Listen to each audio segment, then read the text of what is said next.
Assalamualaikum warahmatullahi wabarakatuh.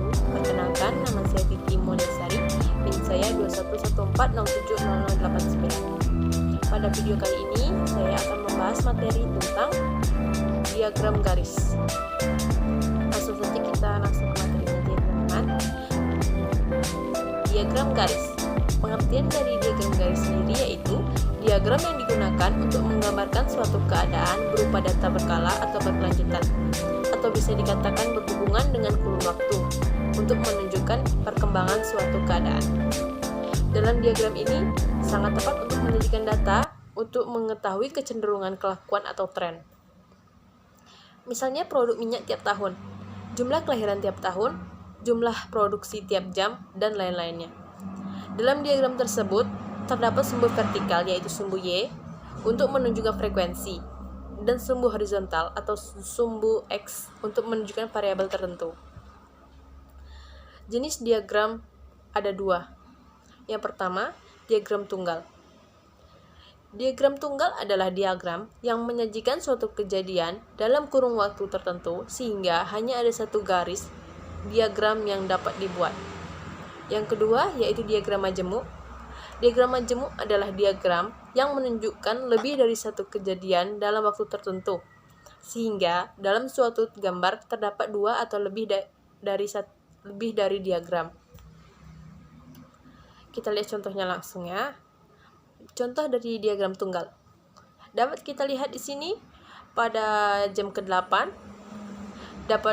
suatu pabrik dapat menghasilkan 50 AC.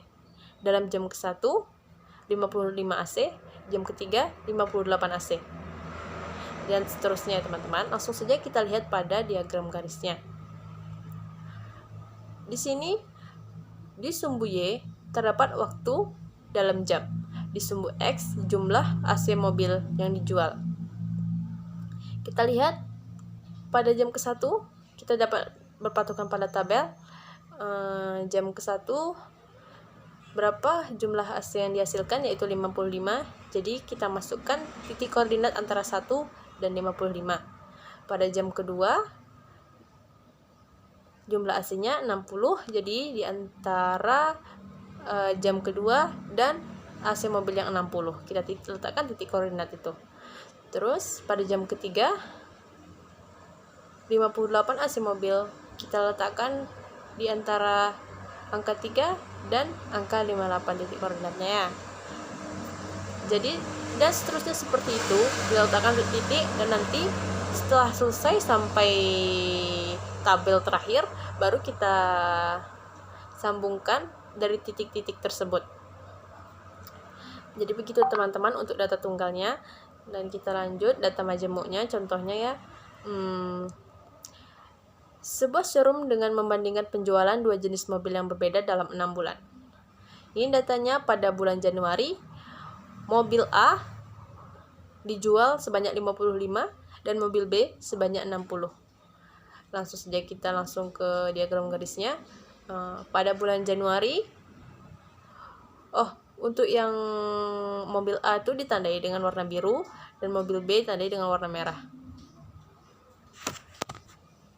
Kita lihat pada bulan Januari ini mobil A yang terjual yaitu 55 diletakkan pada titik koordinat antara bulan Januari dan titik 65, dan mobil B terjual 60 mobil di antara bulan Januari dan titik koordinatnya diletak antara 60 dan bulan Januari. Seperti itu dan seterusnya.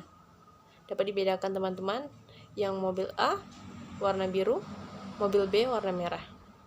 Sama seperti data tunggal tadi, setelah selesai semua langsung digabungkan. Kalau data majemuk dia ada beberapa garis, kalau data tunggal hanya satu garis saja. Kita masuk itu cara pembuatannya. Cara pembuatan dari diagram garis tadi, yang pertama sediakan data atau tabel yang akan dibuat diagram. Yang kedua, buatlah garis horizontal, kemudian tulis variabel waktu yang akan digunakan. Yang ketiga, buatlah garis vertikal, kemudian tulis frekuensi yang kira-kira mampu untuk menampilkan data tersebut. Buatlah titik temu antara variabel dan frekuensi sesuai data. Hubungkan titik tersebut sehingga terbentuk diagram garis. Jadi sekian materi yang dapat saya sampaikan mengenai diagram garis. Saya ucapkan terima kasih kepada teman-teman. Saya akhiri, assalamualaikum warahmatullahi wabarakatuh.